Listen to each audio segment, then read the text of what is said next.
Kovara?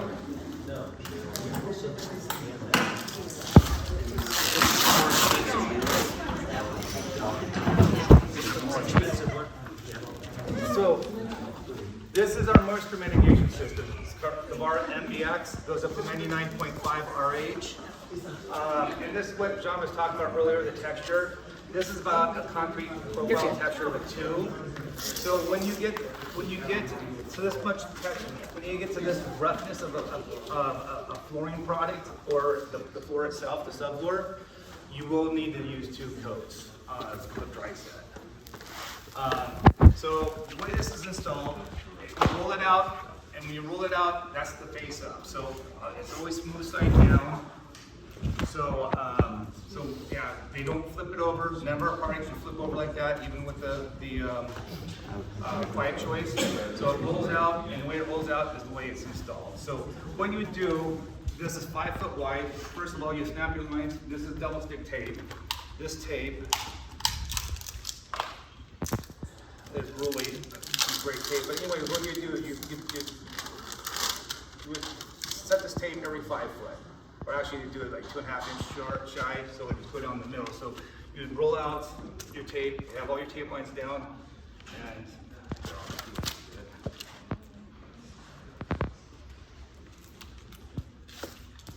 so you stick it down.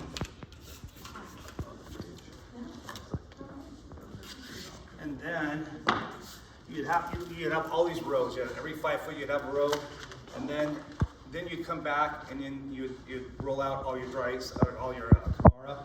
You cut it so it all dry fit, and then you line them up. Well, as you roll them out, you line them up, but you'll have them together, and then you'll just pull the stick and tape off. Butt joint them, you don't overlap. Yeah, you don't overlap them.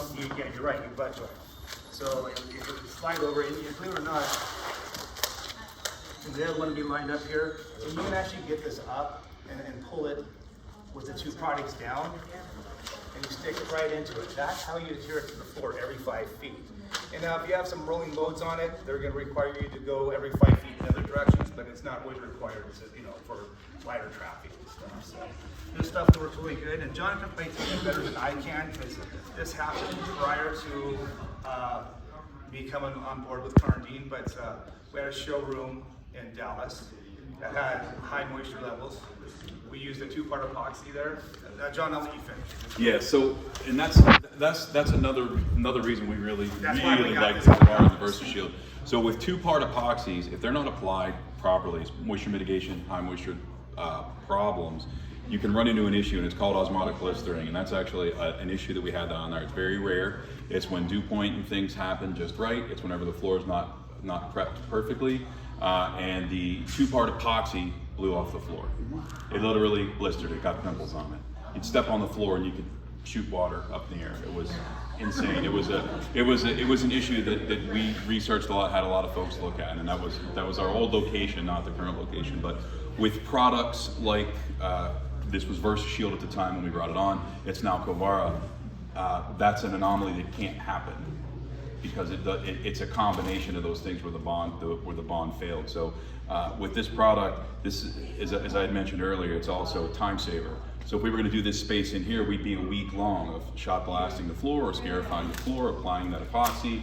As Mike said, you skim coat that, or you do a sand broadcast, depending on the specific moisture mitigation product.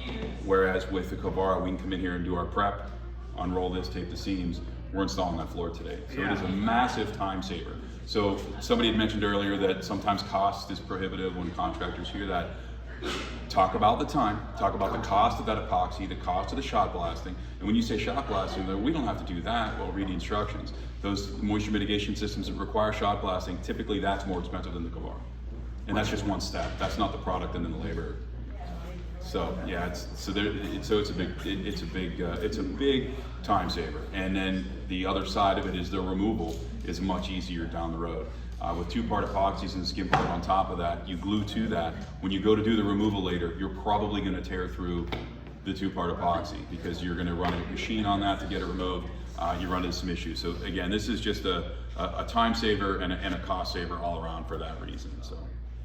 What's unique about this?